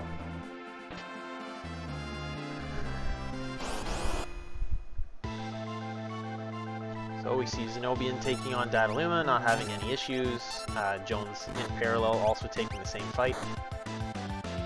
of course, Zenobian still has the 2 side paths to take and those bosses to fight, which will give a little bit more trouble than these center ones will. So I suspect the difference between Zelfer and Jones right now is going to be similar to the difference between Jones and Zenobian once it gets to that point, assuming no major catastrophes. Not that I'm rooting for any, but I also like exciting races, so Yeah. I'm just going to keep No, jinxing it.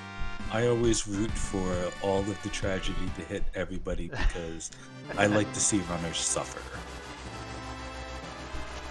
So we saw Jones actually got into that fight after Zenobian and finished it first, which suggests, at least with this party, his offense is a little higher, which could indicate it'll be difficult for Zenobian to catch up. But, you know, that Tentacles fight seems to have been time-consuming. Not as bad for Jones as it was for Zelfer, as you mentioned before, Tara, but it will be interesting to see if Zenobian can get through that very quickly and maybe make up a little bit of time. Yeah, we'll have to see how fast Jones can get through the phase 1 here.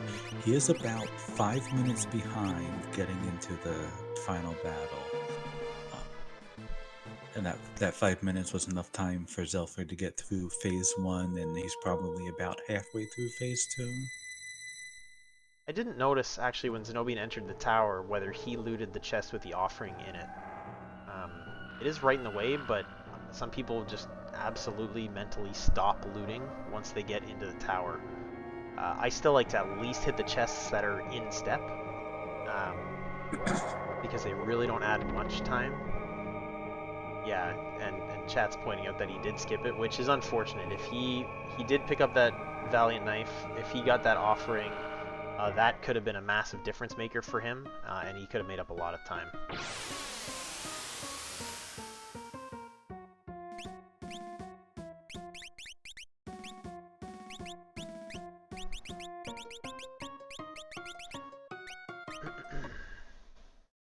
And Jones is picking his party order here, and he will be starting phase 1 right now. Yeah, so we'll see if he can make up any time, but really, unless... The only thing I can see going wrong for Zelfer here is if he starts using bum rush strats against Girl and Sleep, and ends up hitting Sleep with every single one of them, and starts eating Meteos before he's taken out Girl. And even that is technically a recoverable situation, it's just unfortunate. So, I mean, we'll see what happens, but knock wood, I think he is out of the danger zone here, unless something ridiculous happens. And he is on his way to tier 3 right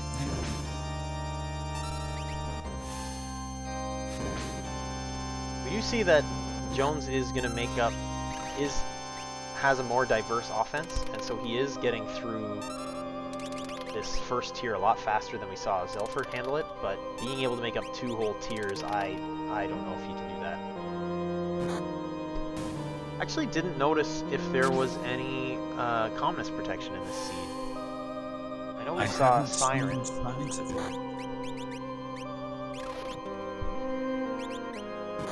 Life 3. Okay, so there is Life 3. I don't know if I've seen it cast yet, unless Zelfer did it at the start. Yes, I didn't catch that. Oh, but Jones has gotten all through phase 1. It looks like his phase 1 was a bit quicker than Zelfer's. Might not be enough, but we'll see how fast he can burn through phase 2 here. Absolutely, he's definitely setting a faster pace, but I just don't know if he can catch him.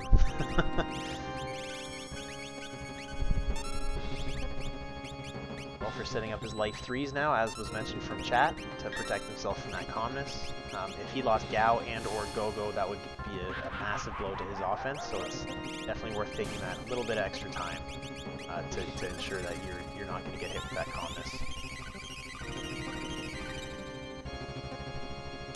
And we see Zenobian working through those tentacles, seeming to have a similarly unfortunate time as the rest of the groups.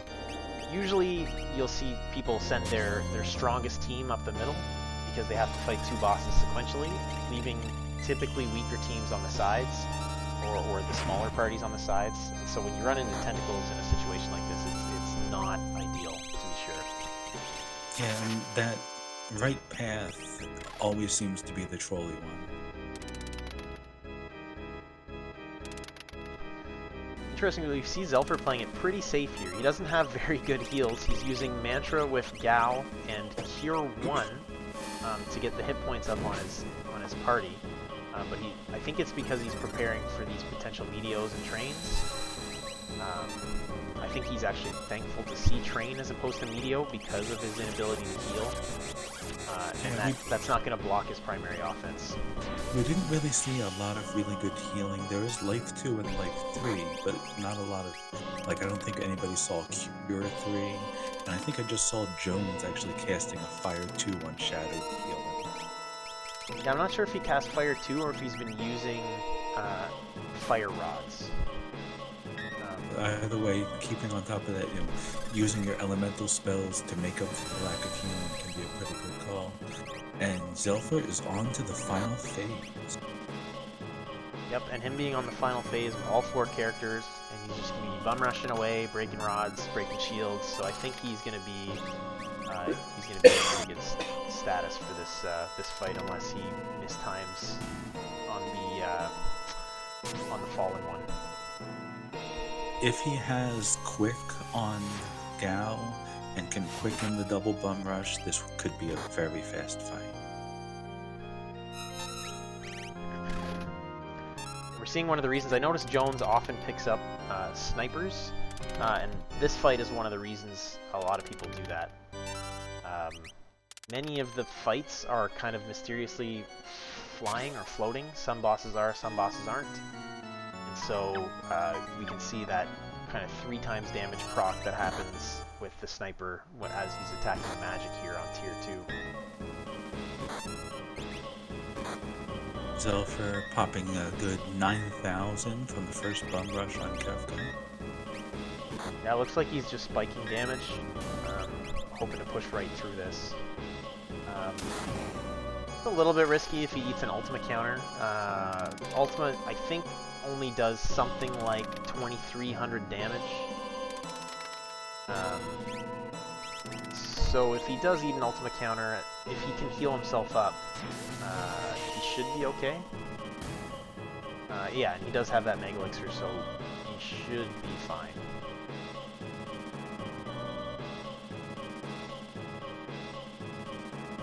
And Jones is on Here's the hyperdrive. phase 3.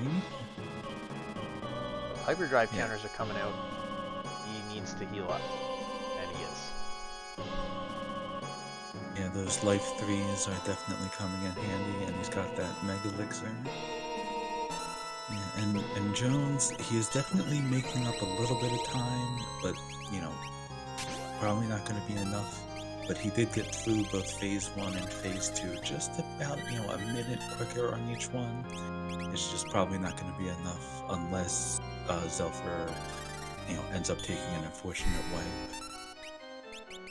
Yeah, and I think a couple bum rushes here, and he should be able to kill him before this goner goes off, I suspect. Yeah, especially in breaking the ice shield. Yeah, with the damage he's putting out, he's got to be pretty close.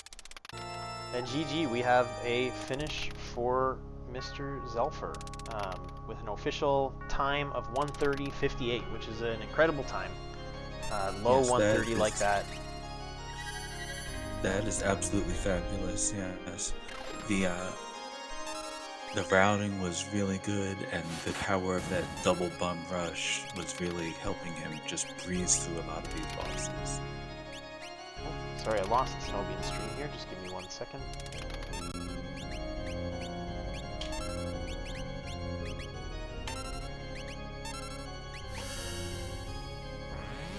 Alright, so we're gonna hopefully get Zelfer in here for an interview. We can talk to him about how that went for him as we watch Jones on tier 3 and Zenobian. Sorry, I keep losing the stream there.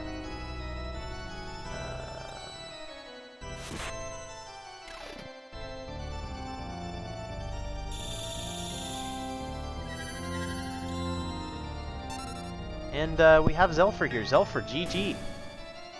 Thank you. Thank you. Extremely well done. It was absolutely wonderful to watch, especially with that extreme power you had with the double bum rush going on. Man, it has been such a long time since I've been able to use Bum Rush. I do apologize. I might have overused it in this scene. I apologize for that, but I had to take advantage while I could. It was amazing. Yeah, and it definitely gave you a good edge because I believe you were the only one who got that bum rush. You were the first one to pick up Gao. I don't know if Zenobian ever found Gao, and Jones found him very, very late. So it definitely made a difference in the offensive options you had available. Oh, wow, really? They didn't find him quickly at all? Did they do Floating Continent like really early? So you got Gao from the cave, so Figaro Cave, the tunnel armor check. Yes. Which was the Doom fight, and both Jones and Zenobian Zenobian tried to fight it for a little while, and Jones ended up warping out as soon as the crazy boss music started playing. And so you're the only one who actually took that fight early with those pearl rods at level 3 and got out of that. And I think that really set you ahead for the whole scene. Yeah, that would do it actually. Yeah, thank goodness for pearl rods, because if not, I'd probably still be following them around right now. Now, we did notice before you headed in the Kefka's Tower, you did stop and take a couple extra dragon fights. I assume that was just trying to get some extra levels before the end? That's exactly what that was. As much as I like Bum Rush, I cannot rely on Bum Rush for everything. It does have its downsides. You can't target it. And I really didn't have much in the way of offense besides Bum Rush. So I decided, you know what? Let's gain some extra levels.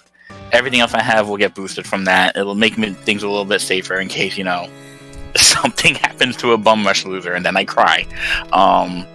Yeah, that was just a little extra safety. Well, you did miss an offering on the way in through Kefka's Tower. And no, I was looking for an offering the whole time. Yeah, it was in one of the early chests in Kefka's Tower. Jones has been putting that to really good use with the fixed dice offering combo. Yeah, as soon as I got that fixed. Oh, sorry, I was just going to say it was one of the chests that's right in step. You basically just had to not hit A to miss it. That's exactly what I did. Darn. And it looks like Jones has also finished his Kefka fight. With a time of 1:34:40, which is also just an incredible time. Really seeing some top quality worlds collide here. Just under 4 minutes difference on those fights. That is an extremely close race. Oh, that's really scary, actually. Right. Yeah, actually, you know what? Jones wiped on Inferno, and if he didn't, it would have been very close, like very close. So, any final words for our top finisher from this round 2 final fight? Just want to say, it's been a very good game, and I'm going to wish you some really good luck in the next round, definitely. Thank you. I am going to need it, absolutely. Thank you very much. But besides that, just thank you guys for the last second restream, and thanks to Atma as always for making the randomizer. And yeah, just thank you. I really appreciate it, and I will see you guys next time. Thank you. Well, thank you for putting on a wonderful show.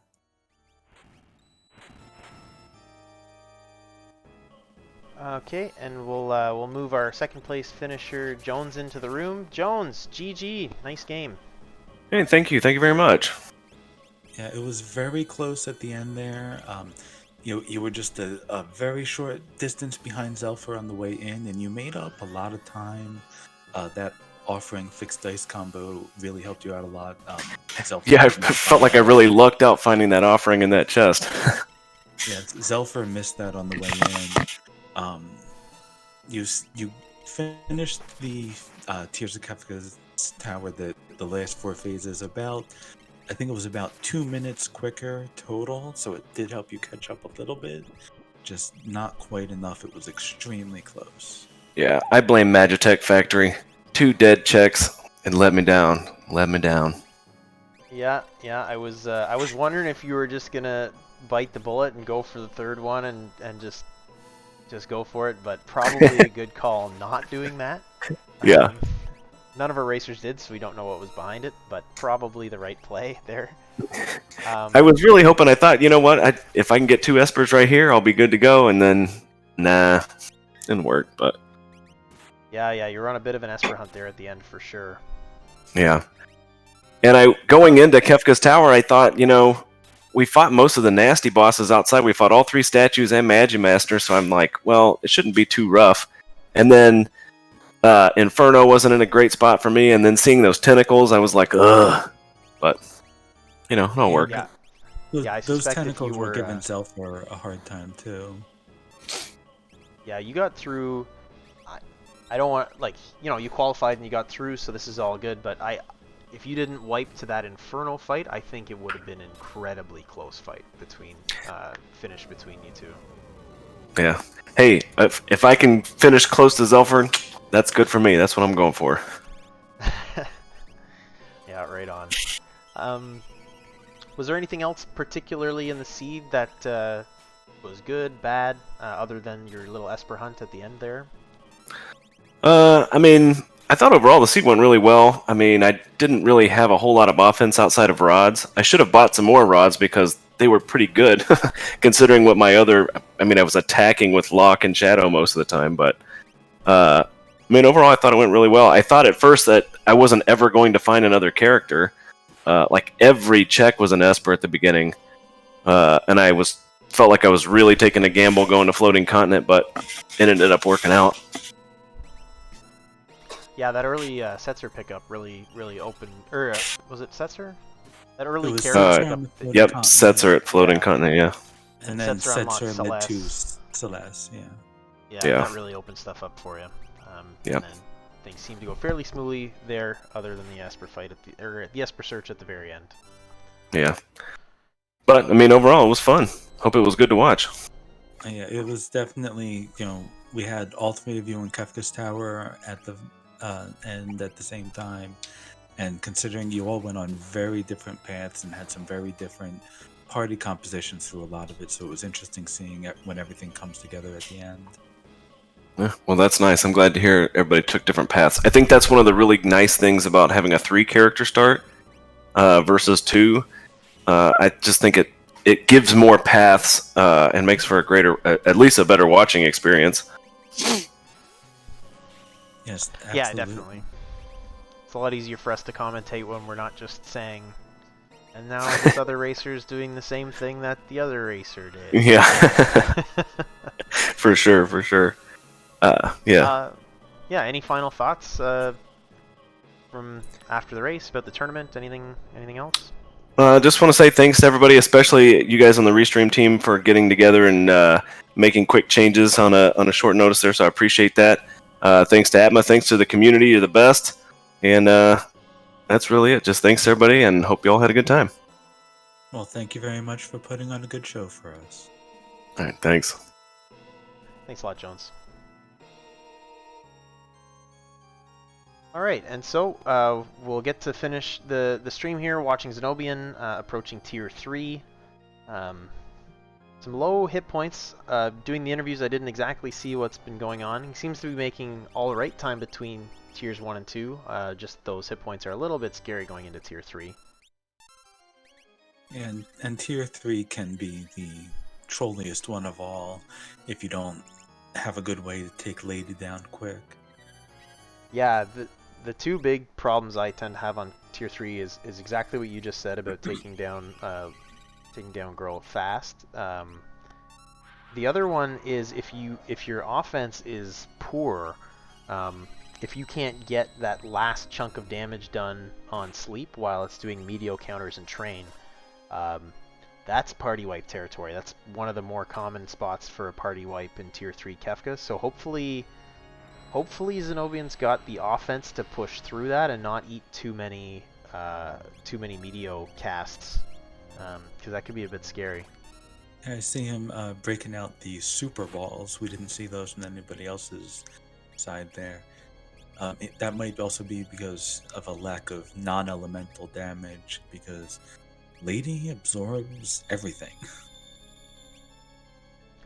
Yeah, absolutely. It's not a bad play if you've got the money for it to pick up a few Super Balls.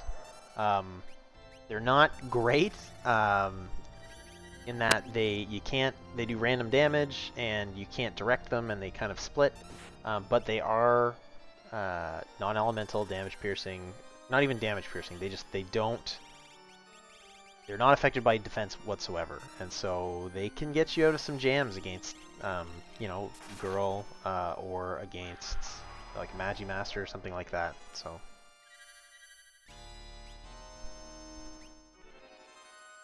But I'm not sure if Zenobian caught that offering or if Jones was the only one.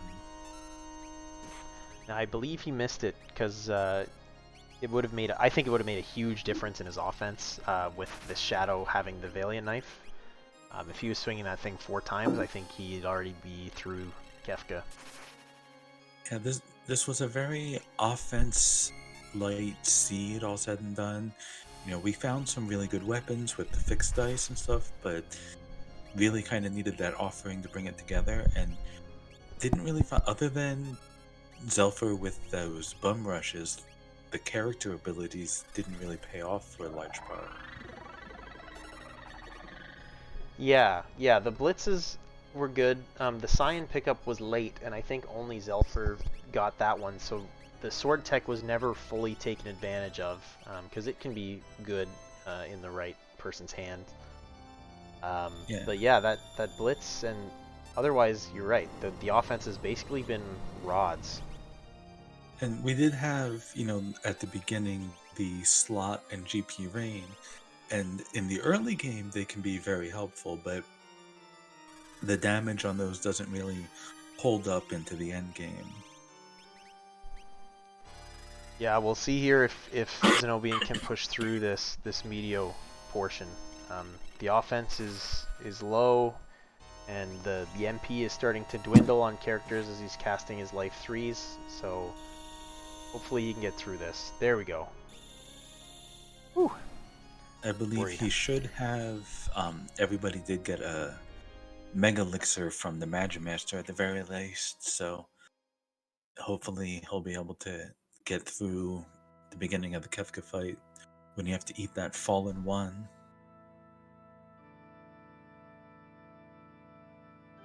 Yeah, and he did lose Gogo going into this last phase of Kefka, but he's still in relatively good shape. It might take a while to push through the fight with the lack of offense, but if he's careful, he should be able to make it through okay. So hopefully he just slow and steady makes his way through this fight and doesn't take a wipe on tier 4.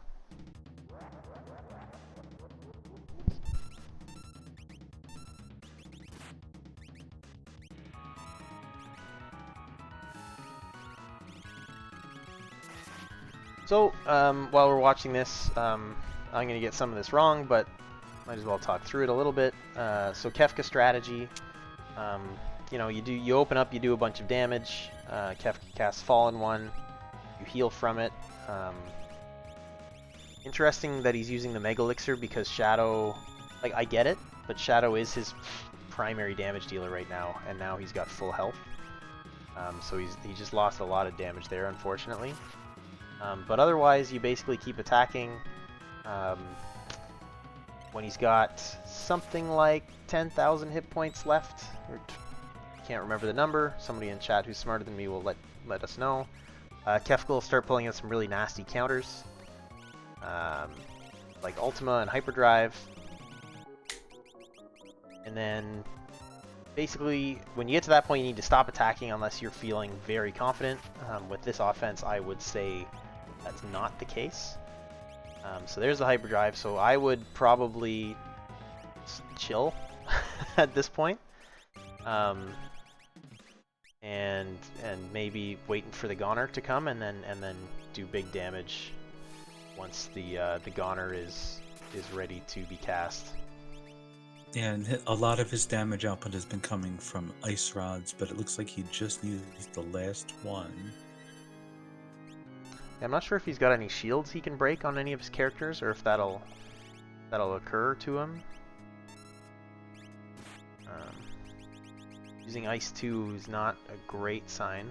Luckily, Shadow's still putting out some decent damage because he's low on health.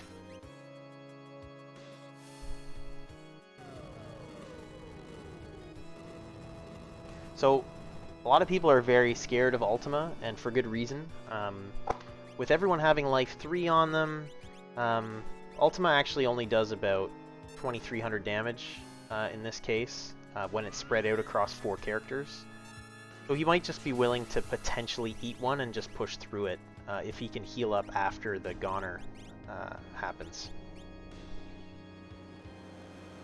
But if he doesn't heal up, he's got to watch out if he keeps attacking. Because Kefka's close and he's going to be really low hit points after this Goner. Yeah, and without without either that offering or the bum rushes that the other 2 runners were using, powering through that last bit of hit points might be a bit tough. You really need something that's going to pack a punch. Yeah, and what's scary here too is with Edgar down, because Ultima is one of those spells where the damage spread across characters. While it only does about 2,300 damage, with Edgar down it can do a lot more than that, and could actually probably wipe the remaining 3 members. Now he does have Life 3s up, so it's not an annihilation immediately, but it's still not great. Yeah, and he's taking the train and the Havoc Wing now. Sabin has gone down. There comes the Ultima. Cast.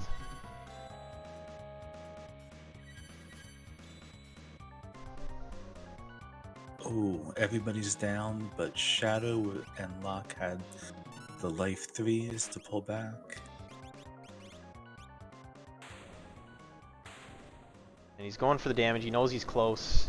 And there it is. Finished it off in a time of 148.51. GG to Zenobian, our 3rd finisher for the evening. Yes, that's everybody gets some GGs there. This was a very fun race. An absolute pleasure to watch.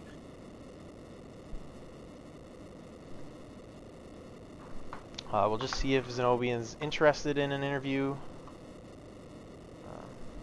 Understand it either way. Oh, he said, sorry, just right above, not sticking around. Yeah, that's so Zenobian's not going to stick around for an interview, but GG to all of our racers. Yes, they definitely put on a very good show. Yeah, absolutely.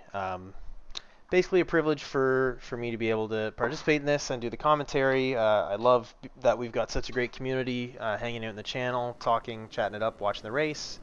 We've got great racers who are willing to put on a nice show like this for us. I guess I just wanted to say thanks to our trackers, It's Naku and Mr. Ubik, as well as my co-commentator Tara, for really helping out great. I kind of forgot to do this the whole time, but please follow our runners and our staff. They do some cool stuff on Twitch, and Zenobian's on YouTube. But yeah, check them out. Watch them run a whole bunch of different races. There is a tournament going on. So this is the KEF Grand Prix Finals, semifinals that we're watching right now. There is another tournament going on that's very exciting, a 1v1 Coliseum tournament where we're getting lots of individual bouts. Hopefully we're going to be capturing as many of those on this channel as we can in the next couple weeks. Maybe not even just once a week. Basically, as we can get staff, we're trying to show as many races as we can. So we're expecting to have races tomorrow and Friday. Yes, and some of them are also being uploaded onto YouTube as well. That's right. Yeah, there is an FF6 Worlds Collide YouTube channel. If one of the mods would be kind enough to link that in the chat, that would be great. And Zenobian is going to come in for an interview now, so we'll bring in Zenobian and talk about that race. So Zenobian, GG, well raced. Hello. That was very good until the last, like, 30 minutes. Yeah. Can I break something terrible to you? I think someone broke it to me in the race chat after I was, like, halfway done with Kefka and only doing 1,000 damage per turn. Someone mentioned, by the way, you missed an offering. But yeah. I have a policy. I never so open chests in Zenobian, Kefka's Tower. GG, I will well never do raced. it. Not Nope. once. I stand by that, and it's only cost me races like twice, so I will continue to stand by that until the end of time. Yeah. Yeah, and I Well, you can't weren't argue the with you only there. one. You weren't the only one that missed it. Zelfer also skipped it. Jones was the only one. He was dishing out some really hefty damage with the fixed dice and the offering at the end. Oh man, I missed the dice as well. I was wondering where all the power was because I was using rods the whole time. The dice were very early. I don't remember where. It might have been in South Figaro, but they popped up like right at the beginning of the seed. I think they were in Maybe. Tamiza. Yeah. That's one of the towns that I never loot, just because I don't know where the barrels are that give you stuff. So I never go to Thamasa. I hate that place. It's full of like angry old mages. They're not hospitable at all. They're just jerks. Yep. Yeah, sometimes it's weird how the seeds go, right? It's all of the places that you happen to not check and all the places you do check. Some of them have the stuff that everybody else gets, and some of them have the stuff that you get, and it's just the way it is. I will I say was that a real happy with 148.51 is still a very good time. Yeah, aside from the last battle, I was real happy with my speed of progressing through the game. I thought I got lucky with my choice of checks to do. Aside from dying to Doom right at the start, I think that right after that, I just rerouted and said, okay. And then I got lucky to get Sabin in one try because it was a freet there. And then I thought really smart when I went to Floating Continent, and that just finished off everything I needed. I thought no one else will go to Floating Continent. Floating Continent's awful. Interestingly, everybody went to Floating Continent, but I think it was just because the checks were getting so limited with them doing everything else that they were kind of funneled there and had to. It was for me. It was either there or Edgar's awful castle of no fun allowed, or try and beat Doom again. So yeah, it was kind of like a three choice there. One thing that we noticed was that right before going into the tower, you spent a lot of time on the overworld doing some grinding in the desert outside of the opera house. Did you have a specific level you were looking to grind to in that situation? Or were you getting money, or what were you? I What were you wanted trying to to get get. there? I wanted to make up for my lack of like magic power because I didn't know any good spells by just gaining levels because levels increase your physical damage a lot. So the plan was to just use up, like, try and find a good encounter zone. You'll notice I kept switching like between regular grass, like dirty grass, and desert, trying to find a zone that had encounters with decent experience. And that's the reason I went up there to near that town because there's 4 different zones there. There's those 3 plus the forest, and they all have different encounters. So I was just going to use all my ice rods and then go spend all my money to restock once I ran out of rods, and then go to the final dungeon. I ended up around level 40 with everyone, which is usually good enough if you have, like, a level 3 spell or a good weapon or anything really. But yeah, it's a lot weaker when you're only dealing like 1 to 2,000 damage per turn.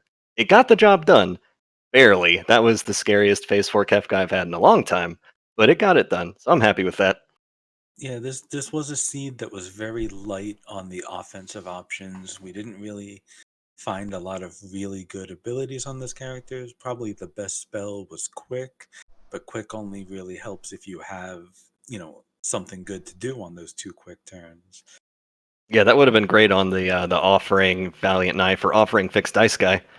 Yeah, that's what we saw from Jones, some like quick into double offering fixed dice, dishing out some really hefty damage.